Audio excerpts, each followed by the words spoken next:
C'est bon? Alors,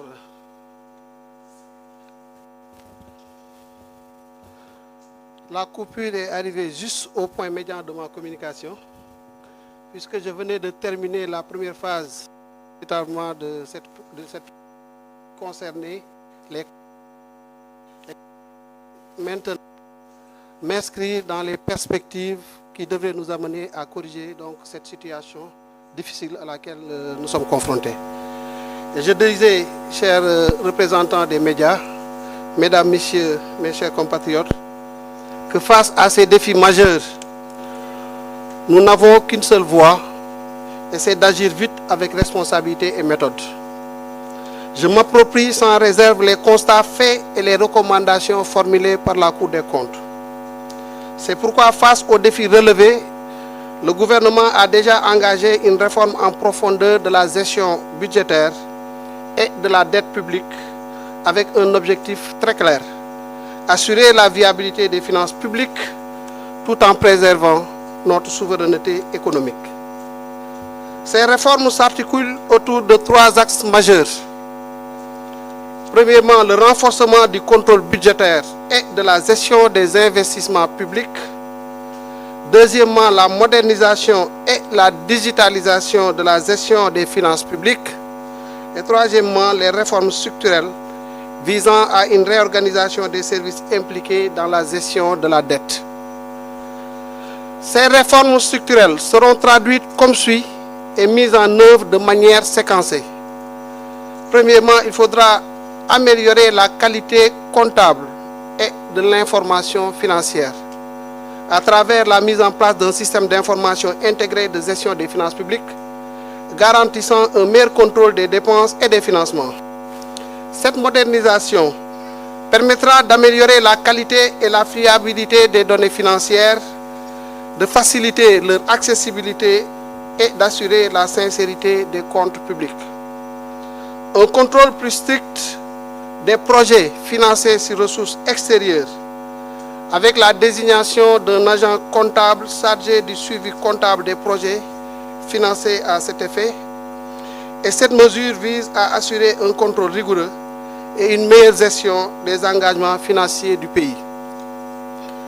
Il faudra aussi veiller à la réorganisation du réseau comptable afin d'accélérer la centralisation des données, d'améliorer leur fiabilité et d'optimiser la gestion de la trésorerie de l'État. L'intégration de supports indispensables facilitera la fluidité des opérations comptables et garantira une meilleure traçabilité des flux financiers. Le deuxième axe porte sur la réforme de la gestion de la dette publique. Et il s'opérera à travers le retour à l'orthodoxie en matière de gestion de la dette par une centralisation des fonctions de négociation, d'utilisation et de gestion de la dette publique. Cette centralisation permettra de surmonter les difficultés liées à la dispersion des compétences dans l'administration de la dette publique. Elle se fera en réunissant de mobilisation des financements. Et cette réforme devra garantir une meilleure coordination de l'information financière et une gestion efficiente des ressources publiques. Il passera aussi par la création d'un service unique au sein de l'État, compétent pour la gestion des emprunts et des garanties associées, ce qui assurera ainsi une approche plus transparente et harmonisée de la politique d'endettement. Le troisième axe porte sur le renforcement de l'efficacité et de la transparence des finances publiques. Il s'opérera à travers le renforcement du dispositif de collecte et de fiabilisation des informations sur les finances publiques. L'instauration d'une déclaration de responsabilité personnelle de tous les agents impliqués dans la production de l'information financière. Mesdames, Messieurs, ce rapport marque un tournant décisif. Il ne s'agit pas d'un simple exercice de constatation, mais du début d'une transformation profonde et irréversible de la gouvernance financière au Sénégal.